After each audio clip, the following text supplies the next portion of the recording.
সামনে আসলো আরও একটি নতুন ধারাবাহিকের প্রোমো। বাংলার প্রত্যেকটা বিনোদনের চ্যানেল মিলে যতগুলো নতুন ধারাবাহিক আসার কথা ছিল, এক এক করে সব ধারাবাহিকের প্রোমো সামনে আসছে।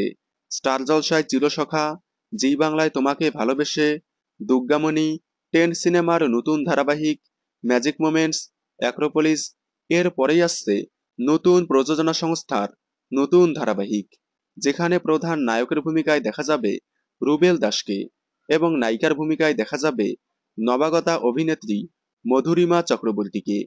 অন্যদিকে সান বাংলায় ১৬ সারির পর বলেছিলাম আসছে সুরিন্ডাল ফিল্মসের নতুন ধারাবাহিক, যেখানে প্রধান নায়কের ভূমিকায় দেখা যাবে সৈয়দ আরেফিনকে এবং নায়িকার ভূমিকায় দেখা যাবে খেয়ালি মণ্ডলকে। এছাড়াও গুরুত্বপূর্ণ চরিত্রে অভিনয় করবেন রূপাঞ্জনা মিত্র। ফাইনালি সামনে আসলো এই ধারাবাহিকের প্রোমো। আগেই বলেছিলাম এই ধারাবাহিকে নায়কের চরিত্রের নাম ময়ূখ এবং নায়িকার চরিত্রের নাম পুতুল।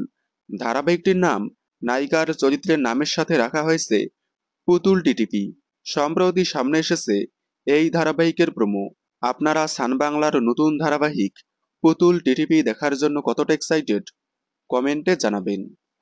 বাংলা বিনোদনের এই ধরনের সকল আপডেট সবার আগে পেতে চ্যানেলটি সাবস্ক্রাইব করে পাশে থাকা বেল আইকনটি বাজিয়ে দিন। ধন্যবাদ।